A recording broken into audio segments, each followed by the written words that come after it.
महाराष्ट्र सदनाच्या बांधकामावरून सोमय्यांचा भुजबळांवर हल्लाबोल. TV9 केला होता निकृष्ट बांधकामाचा पर्दाफाश, मात्र भुजबळांनी आरोप फेटाळले.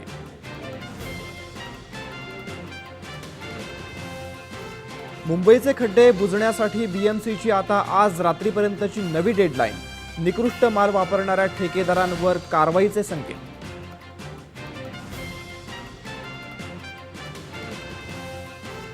मुंबई गोवा महामार्गावर चालकाचं गाडीवरील नियंत्रण सुटल्यानं पोलादपूरजवळ अपघात. 12 प्रवासी झाले जखमी.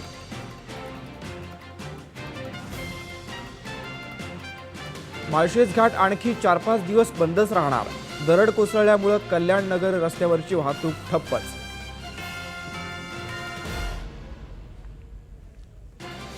साताऱ्याचे पालकमंत्री शशिकांत शिंदेंनी घेतली संस्कृतीची भेट. सर्वतोपरी मदत करण्याचं दिलं आश्वासन.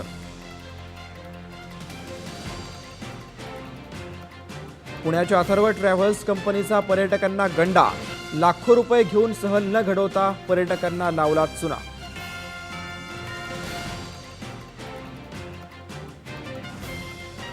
आणि भारत झिम्बाब्वेत तिसरा एकदिवसीय सामना आज. पहिले 2 सामने जिंकत टीम इंडियाची मालिकेत 2-0ची आघाडी.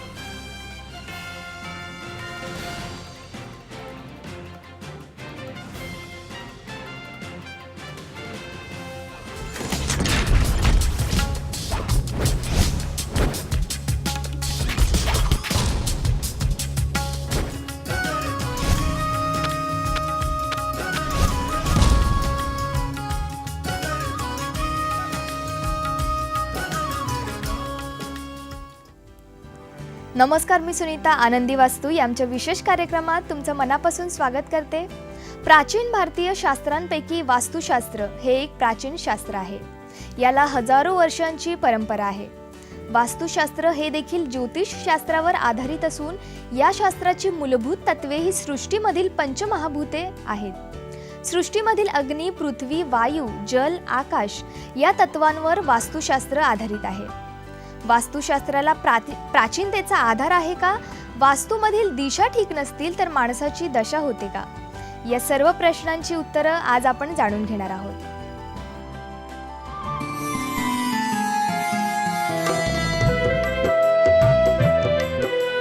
आनंदी वास्तू.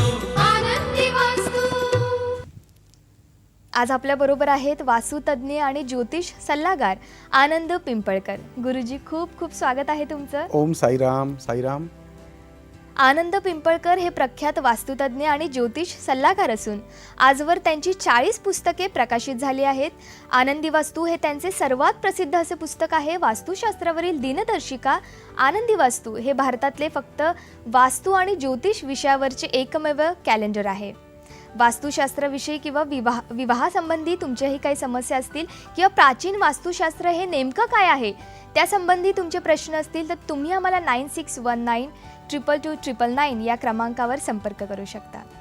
आजचा विषय आपण थोडा वेगळ्या स्वरूपात मांडतोय की जी परंपरा सुरू आहे प्राचीन शास्त्राची, त्याचं काहीतरी एक वैशिष्ट्य आहे, महत्व आहे. तर ते असं मला वाटतं की ते आमच्या प्रेक्षकांना तुम्ही ते पटवून द्या, जाणून द्या. काय सांगा? खरं तर सुनीता, शास्त्राला खरंच पटवून देण्याची काही गरज नसते, कारण शास्त्र हे स्वयंभू आहे. आणि सगळ्यात महत्त्वाचं म्हणजे वास्तुशास्त्र आणि ज्योतिषशास्त्र हे अति प्राचीन आणि अति स्वयंभू आहे. बऱ्याचशा सभ्यता, बऱ्याचशा धर्मांचा उदय हा कालांतराने झाला, पण वास्तुशास्त्र आणि ज्योतिषशास्त्र किंवा वास्तुशास्त्राचा जर आपण विचार केला तर ज्या क्षणाला माणूस पृथ्वी तत्वावरती जन्माला आला त्यानंतरच त्याने त्याच्या स्वतःचा आसरा म्हणजे राहण्याचा आसरा शोधला आणि तिथून खरं तर वास्तुशास्त्राला जन्म झाला. त्यानंतर मग त्यांनी अग्नीचा शोध लावला असेल.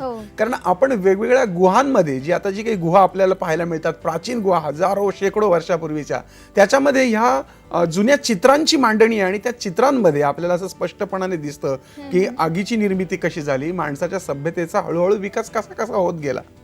त्यानंतर आपण जर का आपल्यापर्यंत जे शास्त्र आलं तर त्यासाठी आपल्याला बघायचं म्हटलं तर इसवी सन पूर्व 3 ते 4 हजार वर्षापूर्वी या शास्त्राबद्दल लिहिलेले गेले आहे वेद आणि पुराणांच्या माध्यमातून.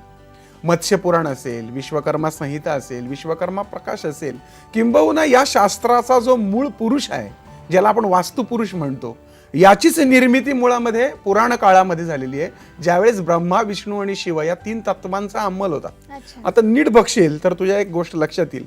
ब्रह्मा म्हणजे उत्पत्ती, विष्णू म्हणजे पालक आणि शिव म्हणजे नष्ट करता, संपवणारा, संहार. आता याला जर आपण नीट बघितलं तर ब्रह्मा म्हणजे जनरेट करतो म्हणून जी, हो. विष्णू म्हणजे ऑपरेट करतो म्हणून ओ, आणि शिव डिमॉलिश करतो म्हणजे डी. म्हणजे हा जीओडी ही जी संकल्पना संपूर्ण विश्वामध्ये आहे, याचा जर विचार केला तर जनरेट, ऑपरेट आणि डिमॉलिश या 3 शक्ती, या 3 तत्व आणि त्याच्यातून याची उत्पत्ती झाली आहे, ते म्हणजे वास्तुशास्त्र. नक्कीच. प्रत्येक माणूस 10 इंद्रियाचा एकतत्वी कळा किंवा 10 इंद्रियांपासून बनलेला आहे माणूस, आणि त्या 10 इंद्रियांवरती कार्य करतो ते पंचमहाभूत. मग पंचमहाभूत तेव्हाही होती, आता येत आणि इथून पुढेही राहणार आहेत, जर माणसाने आणखीन खराब केली नाहीत तर. अगदी बरोबर. म्हणजे आता आपण एवढं मोठं ग्लोबल वॉर्मिंग करतोय आणि एवढ्या मोठ्या प्रमाणावरती सृष्टीचा ऱ्हास चाललेला आहे. सृष्टी ही सुद्धा एक वास्तू आहे सुनीता, माहिती आहे तुला, की ही एक प्रकारची वास्तू आहे, आपलं घर आहे. पण आपण आपल्या घराच्या कोपऱ्यात थुंकतो का? आपण आपल्या घरामध्ये कुठेही कचरा टाकतो का? नाही. पण जेव्हा आपण आपल्या गाडीत बसून किंवा कुठून हिंडतो तेव्हा दरवाजा उघडून थुंकतोय, किती घाणेरडा प्रकार आहे. म्हणजे आपण आपलं घर जपतो पण आपलं गाव, आपला जिल्हा, आपला देश, आपलं विश्व जपत नाही. मुळामध्ये वास्तुशास्त्र आणि ज्योतिषशास्त्र ही संकल्पना अवघे विश्वाची माझे घर ही स्थितीची आहे. म्हणजे सगळं जग सुखी व्हावं, जगामधला जो काही अप्पर भाव किंवा जो आता जो काही हिंसा, सूड, द्वेष ही जी काही नाटकं चाललेली आहेत ही सगळी बंद व्हावीत. ह्याचं काम कोण करत असेल तर वास्तुशास्त्र करत. नक्कीच. कारण माणूस जर सुखी असेल तर माणसाला दुसरे कुठलेही धंदे सुचणार नाहीत. आणि तो सुखी केव्हा होईल? ज्यावेळेस त्याची कुटुंब व्यवस्था व्यवस्थित असेल, ज्यावेळेस त्याच्याकडे पैसे, अडके किंवा त्याचं राहणं, खाणं, पिणं सगळं व्यवस्थित असेल तर. आणि जर तुम्हाला हे सुधारायचं असेल तर त्यासाठी वास्तुशास्त्र हा एकमेव आधार आहे, आणि हे शास्त्र भयंकर प्राचीन आहे. नक्कीच. खरंच ही खूप महत्त्वपूर्ण अशी तुम्ही माहिती देते. पण आपल्याबरोबर एक प्रेक्षक आहेत, त्यांचा प्रश्न आपण आज जाणून घेऊया. शंकर दैने आहेत पुण्याहून. तुमचा प्रश्न विचारता का? हॅलो. हा बोला. बोला. हा सर, नमस्कार. नमस्कार, बोला. मी चाकणवरून बोलतो, पुण्यातनं. हा बोला सर. सर आम्ही एक आता जस्ट नवीन फ्लॅट घेतलेला आहे. हा. तर आमच्या किचनची बाजूच म्हणजे उत्तरेला आहे, म्हणजे स्वयंपाक करताना. बर. तर ते म्हणजे कशा कुठल्या दृष्टीने चांगलं आहे का काय जरा बरं, सांगा. मला एक सांगा, तुम्ही आता जो नवीन घर घेतलाय शंकर दादा, त्याच्यामध्ये तुम्हाला फक्त उत्तर आणि पूर्वेला किंवा पश्चिमेला ओटा करायला अजिबात जागा नाहीच आहे का? नाही सर, जागा नाही त्या बाजूला. बरं, जागा नाहीये. खरं सांगायचं म्हणजे शंकर साहेबांचा जो प्रश्न आहे, चाकणचे आहेत, की उत्तरेला तोंड करून स्वयंपाक केला तर चालतो का? सगळ्यात महत्वाचं म्हणजे आता आपण जो प्राचीनतेचा आधार घेता घेता पंचमहाभूतांची जी चर्चा केली, याच्याबरोबर आपण विज्ञानाचा जर आधार घेतला तर सायंटिफिक बेस किंवा पृथ्वीच्या तत्वामध्ये चुंबकीय भार आहे, आणि म्हणूनच कोणतंही होकायंत्र हे दक्षिणोत्तर दिशा दाखवतं. अगदी समुद्राच्या मध्ये असा नाही तर आकाशामध्ये विमानामध्ये असला तरी सुद्धा तुम्हाला होकायंत्र दिशा दाखवतं का? तर दक्षिणोत्तर त्याच्यामध्ये एक प्रकारची गती आहे, एक स्थिरता आहे. मग यांच्या स्वयंपाकाचा ओटा उत्तरेला असेल तर काय होतं, किंवा ते योग्य आहे का? तर ते निश्चित अयोग्य आहे. कोणचंही शास्त्र म्हणजे वास्तुशास्त्रामध्ये अनेक शास्त्र आहेत, जसं की फेंगशुई असेल किंवा पृथ्वी तत्वाचं असेल, अंतरिक्ष तत्वाचं असेल किंवा पातालिक तत्वाचं असेल किंवा देव वास्तुशास्त्र असेल किंवा दानवाचं वास्तुशास्त्र असेल, या सगळ्या वास्तुशास्त्रामध्ये एक अगदी स्पष्टपणाने सांगितलेलं आहे की जो स्वयंपाक केला जातो तो उत्तरेला तोंड करून आणि दक्षिणेला तोंड करून करू नये. दक्षिणेला तोंड करून जर स्वयंपाक होत असेल तर त्या घरातल्या स्त्रीला पाठीचे आणि पोटाचे आजार लागतात, तिला भयंकर चिडचिड, मनस्ताप आणि नको नको ते त्रास उद्भवतात. असं आजपर्यंतचं पाहणं आहे.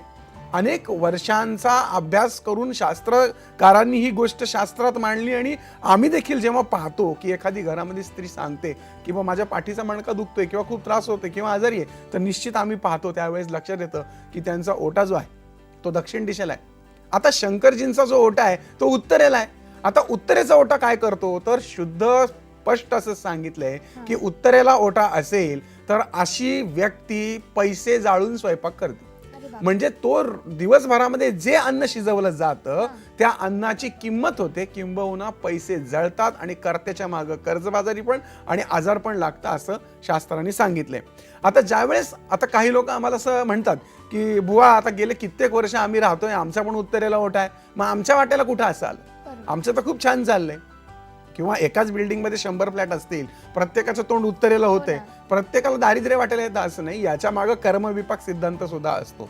पण 100मध्ये 95 लोकांना उत्तरेला तोंड करून स्वयंपाक केल्यानंतर कर्जबाजारीपण आणि मनस्ताप झाल्याचे पाहण्यात आलेले आहेत आणि तेच तत्व पुढे लागू केलंय. आणि म्हणून शंकरजींनी जर जमलं तर पूर्व किंवा पश्चिम या दिशेला स्वयंपाक ओटा मांडून करावा. पण हे करत असताना त्यांनी काळजी घेणं गरजेचं आहे, नाही तर दरवाजा बंद होईल किंवा तुम्ही एखादा गॅस मांडताय आणि वरती एखादं डबा ठेवताय, काढायला जाते तर पदर खाली लागेल. या गुरुजींनी सांगितलं ना पूर्व पश्चिम करा, तर काळजी घेऊन तुम्ही पूर्व पश्चिम करावा. उत्तरेचा ओटा तुम्हाला कदाचित कर्जबाजारी पण आणि मनस्ताप आणि मानसिक त्रास देऊ शकतो. नक्कीच नक्कीच. पुन्हा एक प्रेक्षक आहेत आपल्याबरोबर, त्यांचा फोन घेऊया आपण. योगिता देसाई आहेत कल्याणहून, तुमचा प्रश्न विचारता का? हा हॅलो, नमस्कार मॅडम. हा नमस्कार. नमस्कार सर. नमस्कार. हा मला सर विचारायचं होतं की सध्या म्हणजे माझ्या असं काय नाही काय होतं काय प्रॉब्लेम, म्हणजे कधी आजारी पडेल, कधी पायाला लागेल किंवा काय. मला आणि जन्मतारीख म्हणजे सांगते का योगिता तुझी? 23/7/91. वेळ सांगते? वेळ म्हणजे माहित नाही इतकी, पण साधारण 9 वाजताची आहे. सकाळी का आणि रात्री? मी सकाळी 9 वाजताची. बरं, आणि आणि ठिकाण? म्हणजे मी कोणतं करिअर कशामध्ये करावं, म्हणजे मी पार्लर मध्ये केलं तर चालेल की म्हणजे असं एमपीएससी युपीएससी मधून केलं तर चालेल. आणि म्हणजे आमचं घर कधी होईल, आणि म्हणजे मिस्टर असं काय पण सांगितलं त्यांना, म्हणजे काय एवढं हे वाटत नाही कोणत्या पण गोष्टीचं. योगिता मी तुला सांगतो, मला तुझं जन्म ठिकाण सांग ना बाळा. माझं जन्म ठिकाण हुंदळेवाडी, तालुका चंदगड येतो, जिल्हा कोल्हापूर. कोल्हापूर. ओके. नक्कीच तुम्हाला गुरुजी इथे योग्य तो सल्ला देतील. काय सांगा? आपण पाहूयात. योगिताची जी पत्रिका आहे तिने 23/7/91 रात्री सकाळी 9 वाजता वृश्चिक रास आहे योगिता तुझी, आणि ज्येष्ठा नक्षत्र आहे. ज्येष्ठा नक्षत्राची शांती करणं गरजेचं आहे असं शास्त्रकार सांगतात. ज्येष्ठा नक्षत्र आणि त्याचबरोबर जर 7.5 असेल तर अशा लोकांना डाव्या पायाची दुखणी लागतात. कारण शनी महाराज हे स्वतः डाव्या पायाने अधू असल्यामुळं ज्यावेळेस एखाद्या राशीमध्ये त्यांचं भ्रमण होतं, त्यानुसार आता सध्या तूळ वृश्चिक राशीला, कन्या तुळ वृश्चिक या राशींना 7.5 सुरू आहे. त्यामुळे या तिन्ही राशींना डाव्या पायाची दुखणी वगैरे लागू शकतात. तिनं प्रश्न विचारला की मी करिअर करू शकते का ब्युटी पार्लर. मुळामध्ये हिची जी रास आहे ही रास मंगळ प्रधान असल्यामुळं मंगळाला द लॉ म्हणजे वॉर युद्धाची देवता, द लॉर्ड ऑफ वॉर असं म्हटलं जातं. आणि म्हणून ही जी म्हटली की मी एमपीएससी युपीएससी देऊ का, तर मी म्हणेन की तू हे ब्युटी पार्लर वगैरेच्या हे साईड बाय साईड आपलं एक गंमत म्हणून तू कर, पण तू एमपीएससी आणि युपीएससी परीक्षा जरूर दे, तुला त्याचा चांगला अनुभव येईल. दुसरी गोष्ट राहिली तुझ्या स्वतःच्या घराचा प्रश्न, तर तुझं स्वतःचं घर साधारणपणे वयाच्या 31 नंतर 36च्या दरम्यान तुझं स्वतःचं घर होईल. पुढचा प्रश्न, तुझे मिस्टर तुझं ऐकत नाहीत, कारण तुझी रास जी आहे ती थोडीशी कमांडिंग असल्यामुळं वृश्चिक राशीची लोक कोणाचं ऐकून घेत नाही, त्यांना सगळ्यांनी आपल्या पुढं करावं असं वाटत असतं. वृश्चिक राशीची लोक थोडीशी खुनशी असतात, थोडीशी गुड असतात, असतील दिल्ली तर सांगतील मुंबईला. त्याचबरोबर प्रत्येक गोष्ट आपल्या मनासारखीच व्हावी असं वृश्चिकेच्या मंडळींना वाटतं. खूप करायचं एखाद्यासाठी आणि मनात न उतरला तर त्याचं तोंडही बघायचं नाही, अशी वृश्चिक राशीची सवय असते. त्यामुळे स्वभाव बदलला थोडासा तर निश्चितच तुम्हाला त्रास होणार नाही. वृश्चिकेच्या लोकांना फार चिडचिड करायची सवय असते, उष्णता आणि पित्ताचेही त्रास असतात. त्यामुळे तुझ्या जीवनामध्ये पुढचा काळ आनंदाचा आहे. पण सध्या मात्र बऱ्यापैकी 7.5 चालू आहे. माझा आनंदी 7.5 नावाचं एक पुस्तक आहे, त्या पुस्तकातले जर तू उपाय केले तर तुला त्याचा त्रास होणार नाही. 15/11/2011 पासून 24/1/2020 पर्यंत तुला शनी महाराजांची 7.5 योगिता. टेन्शन घेऊ नका, सगळं ठीक होईल. नक्कीच. कसं आहे ना की आपल्या भविष्यात आपल्या याच्यामध्ये काय लिहिलेलं असतं याची उत्सुकता ही प्रत्येकालाच असते, आणि ते अगदी सावधानतेने अगदी पुढचं पाऊल उचलत असतात. पुन्हा एकदा प्रेक्षक आहेत आपल्या बरोबर. वैभव ठाकूर आहेत अकोल्याहून, तुमचा प्रश्न विचारता का? हॅलो. हा वैभव बोल. हा नमस्कार साहेब. नमस्कार, बोला सर. मी 2009 मध्ये घर बांधलं होतं आणि 2010 मध्ये माझ्या वडिलांचा ऍक्सिडेंट झाला. बर. मी बाहेर लोकांना दाखवलं तर लोक बोलले तुझ्या घराला कोस आहे. मला एक गोष्ट सांगा, वडिलांचा ऍक्सिडेंट झाला, तो वास्तुशांती केली होती का तुम्ही त्या घराची? नाही सर. बर. दुसरी गोष्ट अशी, मुख्य दरवाजा कुठल्या दिशेला आहे? नाही सर, वास्तुशांतीने मी मानव पंथामध्ये आहे, त्यामुळे घराची वास्तुशांती केलेली नाही. बरं ठीक आहे, हरकत नाही. मला एक गोष्ट सांगा, तुमच्या घराचा मुख्य दरवाजा कोणत्या दिशेला आहे? पूर्वेकडून आहे सर. पूर्वेकडे. आता मला सांगा, वायव्य कोपरा वाढलेला आहे का तुमच्या घराचा? वायव्य कोपरा वाढलेला आहे का? मॅडम सर थोडासा आहे. हा, थोडासा वायव्य कोपरा वाढलेला आहे. तुम्हाला आई आहेत का? आई आहेत आणि बस बायको आणि मी आहे, बस 3 जण आहे. बरं, 3 जण राहता. बरं, आता त्या घरात राहता का ते घर सोडलं तुम्ही? सर आता मी सध्या रेल्वेला सर्व्हिस मध्ये आहे, तर मी सध्या त्या घरामध्ये नाहीये. बर, ठीक आहे. पण मग ते भाड्याने दिलंय म्हणजे तुम्ही आता? नाही सर, घर खाली आहे. कारण मी त्याच्यामध्ये होतो, ऍक्च्युली काय झालं होतं की माझी आणि वडिलांची रास एकच आहे, वैभव आणि विठ्ठल ठाकूर म्हणून. बर तर माझ्यावर ऍक्सिडेंट आणि वगैरे हे माझ्या कारचा ऍक्सिडेंट वगैरे झाला होता मधात आणि केसेस वगैरे झाले होते. बर तर तेव्हापासून मी घर सोडून दिलेलं आहे. बर ठीक आहे, हरकत नाही. नाव काय म्हटले? वैभव ना? वैभव. आता तुम्हाला सांगतो, तुला सांगतो सुनीता, वैभव, तू टेन्शन घेऊ नको त्या घराच्या बाबतीत. सगळ्यात महत्वाचं म्हणजे आपल्याला त्या घराचा तू जर मला नकाशा anandpimpalkar@yahoo.com वर पाठवला तर मी तुला तो कसा कट करायचा ना वैभव तो सांगू शकेन. पण कोणतीही गोष्ट जर खराब असेल तर ती सोडून द्यावी, टाकून द्यावी, असं जर कोणी सांगत असेल तर ते खरंच ऐकू नये. कारण समजा आपल्या डोळ्यामध्ये जर फॉल्ट निर्माण झाला आणि जर कुठला डॉक्टर म्हणला की डोळा काढून फेकून द्या, दुसरा बसवा, तर ते जसं शक्य नाही. चष्मा लावून आपण तो प्रॉब्लेम सॉल्व्ह करू शकतो.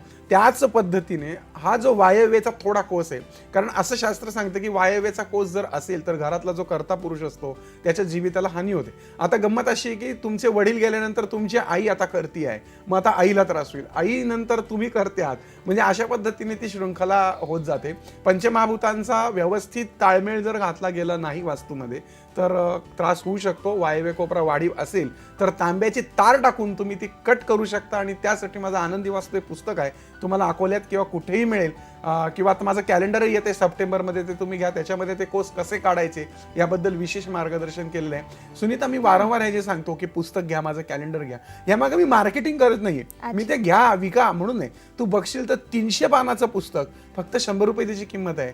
आणि भयंकर माहितीपूर्ण असलेलं 24 पानांचं म्हणजे 12 पान प्लस मागं असं 12 पानांचं कॅलेंडर फक्त 27 ते 30 रुपयामध्ये माहितीचा खजिना आहे. म्हणजे जेवढी प्रिंटिंग कॉस्ट येते त्या हिशोब, फक्त कारण एकच आहे सुनीता की प्रत्येक घरामध्ये मी पोहोचू शकत नाही, प्रत्येक माणसाला मी मार्गदर्शन करू शकत नाही. आणि म्हणून मी कॅलेंडर आणि वास्तूची पुस्तक आणि इतर पुस्तकांच्या रूपामध्ये आहे. आणि म्हणून ते घेतलं तर कुठल्याही वास्तुतज्ञाकडे जायची तुम्हाला गरज नाही, कुठल्याही ज्योतिषाकडे जायची गरज नाही. ही पुस्तकं वाचली 15, 20, 25 रुपयाची की तुमच्या जीवनामध्ये ती उपाय करून पाहिले तर तुम्हाला निश्चितच आनंद वाटेल.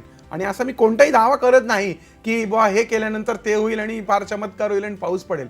ज्योतिषशास्त्र हे एक प्रकारचं अंदाजाचं शास्त्र आहे. ज्योतिषशास्त्र हे अनेक वर्षांचा अभ्यासाचा परिपाक आहे. काही ठराविक वेळेला सूर्योदय होणार, ठराविक वेळेला सूर्यास्त होणार, हे जसं लिहिलेलं असतं.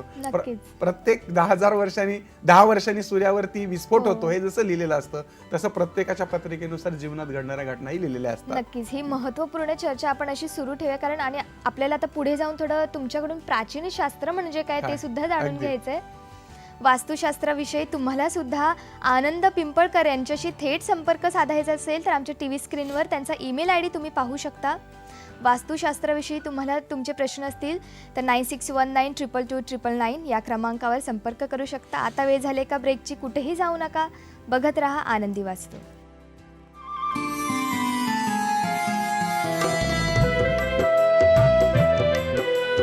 आनंदी वास्तू, आनंदी वास्तू.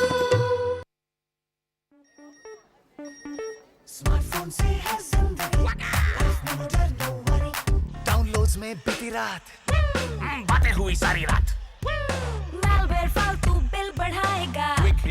अब आपके स्मार्टफोन्स और टैबलेट्स रहेंगे हमेशा सिक्योर्ड, तो अब लाइफ में नो डर, no worry. Quick heal mobile security. अण्णा, रोज संध्याकाळनंतर आपल्या वाड्यात काय घडतं? संध्याकाळी आम्ही जमतो, मग 6 वाजता तू येतोस, मग मला पोचवतात.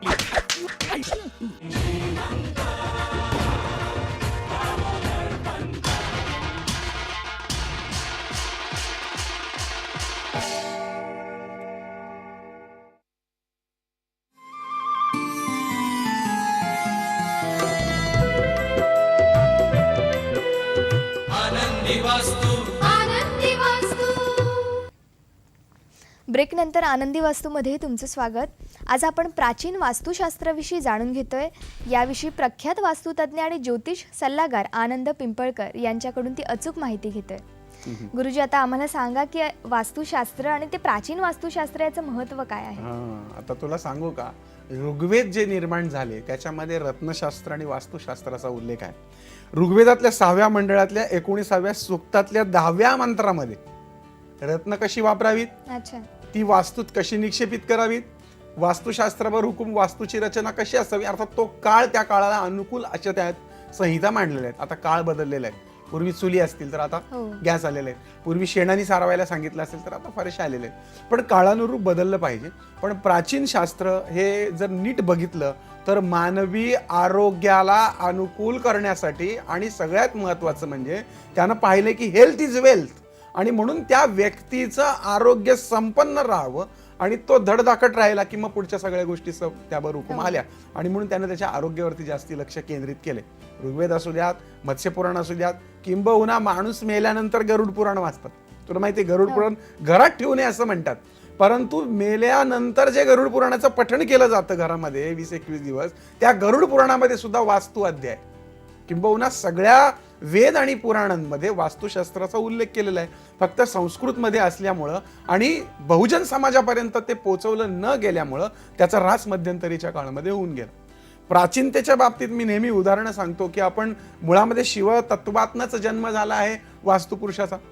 वास्तुपुरुषाचा जन्म हा शिवाच्या घामामधून झालेला आहे, म्हणजे इथून त्या वास्तुपुरुषाला सुरुवात होते. आणि तिथं त्याला ते वरदान मिळाल्यामुळं तो वास्तुपुरुष म्हणून आग्नेय कोपऱ्यामध्ये पालथा तो त्याला घातला जातो आणि बलिभाग अर्पण केला जातो, म्हणजे दहीभात वगैरे ह्या गोष्टींचा त्याचं पूजा अर्चन केलं जातं.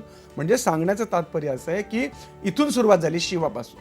मग शिव झाल्यानंतर रामायण आहे, रामायण झाल्यानंतर महाभारत आहे. रामायणामध्ये सुद्धा कितीतरी दाखले आहेत, म्हणजे चंद्राचं अट्रॅक्शन रामाला होतं बरं का, आणि म्हणून तो लहानपणी ते चंद्र खेळायला मागायचा.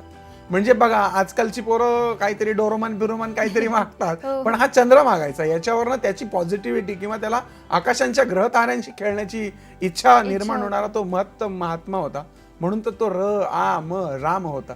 म्हणजे सांगण्याचं तात्पर्य असं की रामायणामध्ये रामाला वनवास जेव्हा झाला, मी नेहमी हे उदाहरण सर्व मंडळींनी देतो की रामाला जेव्हा वनवास झाला तेव्हा त्याची जी आई होती सावत्र कैकेयी, ती कोपभवनामध्ये गेली आणि तिच्या मागं दशरथ गेला, आणि मग त्याच्यानंतर पुढचं रामायण घडलं. मग हे कोपभवन म्हणजे काय, तर कोपभवन म्हणजे पूर्वीच्या स्त्रियांना चिडण्यासाठी एक वेगळी खोली असायची किंवा महाल असायचा. पुढं आपण रामायणामध्ये गेल्यानंतर पुढची स्थिती अशी की ज्यावेळेस ते कुटी बांधून राहत होते त्यावेळेस त्या लक्ष्मणाने एक रेषा ओढली. लक्ष्मणाने रेषा ओढली आणि त्या भाऊजाईल त्यांनी सांगितलं की ही रेषा ओलांडून तू येऊ नको, ही रेषा जर तू ओलांडलीस तर मात्र अवघड होईल, आणि म्हणून त्याने बाणाने एक रेषा ओढली, त्याला आपण लक्ष्मण रेषा म्हणतो. आणि त्यानंतर तिने ती लक्ष्मण रेषा ओलांडली आणि त्याच्यानंतर पुढचं रामायण घडलं. बरोबर. म्हणजे सांगण्याचं तात्पर्य असं की लक्ष्मण रेषा म्हणजे घराचा उंबरा. आणि म्हणून त्यांना त्या काळात सांगितलं होतं की हा उंबरा जर ओलांडला तर हे नतद्रष्ट लोक तुझ्यावरती दृष्टी ठेवतील. आणि त्यानंतर रावणाची लंका ती दक्षिणेलाच का आहे, रावणाच्या घराचं द्वार किंवा रावणाचा जो सोन्याचा महाल होता किंवा त्या संपूर्ण सुवर्ण नगरीची रचना ही वास्तुशास्त्राप्रमाणे होती. किंबहुना लंकेची जी रचना केली गेली होती ती आसुरी वास्तुशास्त्राचा आधार घेऊन केली होती, आणि म्हणूनच ती सोन्याची लंका होती. आलं लक्षात. म्हणजे त्या काळात सुद्धा तो वास्तुशास्त्राचा भाग वापरला होता. आपण रामायण झाल्यानंतर पुढं महाभारताचा कडे जर आलो तर अख्खं महाभारत हे वास्तुशास्त्रानेच भरलेलं आहे. म्हणजे अगदी लाक्षाग्रहापासून ते अगदी त्या कौरवांना जे काही मध्ये तो पाण्याचा त्यांनी तो हौद केला, त्याच्यामध्ये तो जमिनीसारखा दिसत होता आणि चालता चालता दुर्योधन त्यात कोलमडून पडला आणि अंधे का पुत्र अंधा म्हटल्यानंतर पुढचं सगळं महाभारत घडलं. त्यानंतर जी गांधारी होती तिने आपल्या भगवान श्रीकृष्णाला शाप दिला होता की त्याच्या वंशाचा यदुकुळाचा नायनाट होईल. तर त्यासाठी ह्या गोष्टी त्याला माहिती होत्या श्रीकृष्णाला की यदुकुळाचा नायनाट होणार आहे, आणि म्हणून त्यांना त्याच्या द्वारकेची रचना सुद्धा अशा पद्धतीने केली होती की कालांतराने द्वारका पाण्यामध्ये गुप्त होईल, नष्ट होईल. आणि आजही आपण पाहतो वेगवेगळ्या चॅनल्सच्या माध्यमातून माहितीच्या की जमिनीखाली आपल्याला ती द्वारका नगरीचे अवशेष सापडत आहेत. रामसेतू जर बघशील तू तर रामसेतूच्या बाबतीत सुद्धा आपल्याला पाहायला मिळतं की दक्षिणेपासून आपल्या देशाला जोडण्यासाठी एक रामसेतू होता. किंबहुना तो रामसेतू आता नासाने काढलेल्या चित्रांमध्ये स्पष्टपणे दिसतोय. किंबहुना तो जर नष्ट केला तर बऱ्याचशा आण्विक हालचाली पृथ्वीच्या खाली होतील असं सुद्धा शास्त्रकारांचं म्हणणं आहे, म्हणून तो नष्ट केला जाऊ नये म्हणून सुद्धा बरेच लोक जोर करतायत. म्हणजे या मागे जर बघितलं तर प्राचीन शास्त्राचा निश्चित आधार आहे. नक्कीच. पुन्हा एक प्रेक्षक आहे, त्यांचा आपण प्रश्न काय आहे ते जाणून घेऊया. सुप्रिया परब आहेत दिव्यावरून, तुमचा प्रश्न विचारा. हॅलो. हा बोला. बोला सुप्रिया. ऍक्च्युली माझा प्रश्न असा आहे, आमची इथं सध्या भाड्याची रूम आहे आणि ती आहे पूर्व पश्चिमच आहे, पण इथे आल्यापासून आम्हाला खूपच त्रास होतोय. स्वयंपाक करताना तोंड कुठे करताय? हा स्वयंपाक करताना आता मी तुमचा कार्यक्रम बघत होती. आमचं ते पूर्व पश्चिमच आहे असं. Good good good. पूर्वेलाच आहे आमचं किचन आहे ते पूर्वेला आहे. बरं, ही वास्तू ज्या वास्तूत तुम्ही राहताय तिथं तुम्ही आत्ता आलाय, पण ती किती जुनी आहे? म्हणजे 2007 किंवा म्हणजे आधी भरपूर 2005 काय 2003 ची मला पण बरं, नाही माहिती. तुम्ही ज्या घरामध्ये राहता त्या घरामध्ये आधी जे लोक राहिले आहेत त्यांनाही तशाच पद्धतीचे अनुभव किंवा त्या घरामध्ये तशा काही चुकीची दुर्घटना किंवा असं काही घडल्याचं ऐकिवात आहे का? ते काय माहिती नाही ऍक्च्युली. आम्ही सध्या भाड्याने राहतोय, पण इथे आल्यापासून ना खूपच प्रॉब्लेम झाले असे. बर सुप्रिया, मी तुझ्या प्रश्नाचं उत्तर देतो निश्चित. सुप्रियाच्या बाबतीत असं आहे की नवीन घरामध्ये म्हणजे भाड्याच्या घरात गेल्यानंतर त्रास चालू झाला. मुळामध्ये जर स्वतःचं घर असेल तर त्याचा जास्ती त्रास होतो, पण भाड्याच्या घराचाही त्रास होतोच. कारण माझा शर्ट जर दुसऱ्या व्यक्तीने घातला आणि जर मी याच्यामध्ये खाजकुजलीची पावडर टाकली असेल तर त्याला खाजणारच आहे. याचाच अर्थ असा आहे की जो धारण करतो, जो वास्तव्य करतो, त्याला त्या गोष्टीचा त्रास होत असतो. यासाठी एक छानसा उपाय आहे सुप्रिया. तुम्ही तुमच्या मुख्य दरवाजाला एक रुद्राक्षाच्या माळेचं तोरण लावू शकता. रुद्राक्षाच्या माळेचं तोरण लावल्यानंतर निगेटिव्हिटी वास्तूतली बऱ्यापैकी न्यूट्रल होईल. आता रुद्राक्षाच्या माळेचं तोरण कुठेही रुद्राक्षाची माळ मिळते. पंचमुखी 108 रुद्राक्षांची माळ तुम्हाला मिळवा ती आणि ती दरवाजाला मुंडावळी बांधल्याप्रमाणे लावा, किंवा रुद्राक्षाचा तोरण तुम्ही ॲज इट इज दरवाजाला बांधा. तुम्हाला त्याचा चांगला अनुभव येईल. तुमच्या वास्तूमध्ये तुम्ही जर रोज हिना आणि लोबांची उदबत्ती लावलीत, बघा साधी सिंपल गोष्ट आहे, हिना आणि लोबान 10,000 रुपयाला उदबत्त्या मिळतात. एक उदबत्ती हिनाची, एक उदबत्ती लोबांची रोज तुम्ही तुमच्या वास्तूमध्ये लावा. सेंधव मीठ असतं ज्याला आपण काळं मीठ म्हणतो, ते काळं मीठ पाण्यामध्ये टाकून तुम्ही तुमच्या त्या घराच्या फरशा पुसून काढा. याशिवाय तुमच्या घरामध्ये तुम्ही नवनाथांचं शाबरी कवच तुमच्या घरातल्या कुठल्याही पुरुष व्यक्तीला ते वाचायला सांगा, याचा तुम्हाला चांगला अनुभव येईल. किंवा तुम्ही तुमच्या घराच्या दरवाजाच्या मागं आतून एक अष्टधातूचं स्वस्तिक पिरामिड लावा किंवा स्वस्तिक अष्टगंधाने ओलं करून काढा. तुम्हाला चांगला अनुभव येईल. त्या घरामध्येच तुम्हाला पॉझिटिव्ह रिझल्ट यायला सुरुवात होतील. खरंच खूप धन्यवाद. मला आज तुम्हाला थांबावशी नाही वाटत, पण आपल्याला काही वेळेचं बंधन आहे. खूप खूप धन्यवाद करते तुमचं. तुम्ही ते आलात आणि आमच्या प्रेक्षकांना खरंच खूप महत्त्वपूर्ण आपण अशी आज चर्चा केली. आभार मानते तुमचे. धन्यवाद. साईराम. आनंदी वास्तूचा आजचा भाग तुम्हाला नक्कीच आवडला असेल. पुढच्या भागात आपण वास्तूची रचना कशी असावी, वास्तू पुरुष म्हणजे काय याविषयी वास्तुतज्ञ आनंद पिंपळकर यांच्याकडून माहिती घेणार आहोत. आजचा भाग तुम्हाला पुन्हा पाहायचा असेल तर तुमच्या इंटरनेटवर टाईप करा www.youtube.com/tv9 महाराष्ट्र. आनंदी वास्तूच्या पुढच्या भागात पुन्हा भेटू. तोपर्यंत नमस्कार.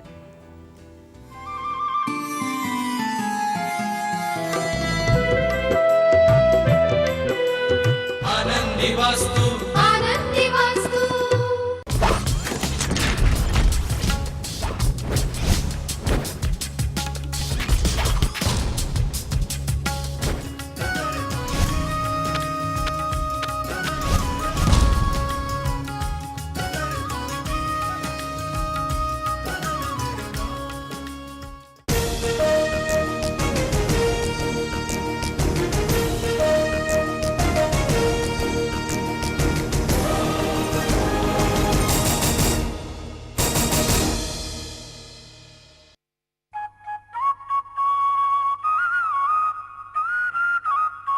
काय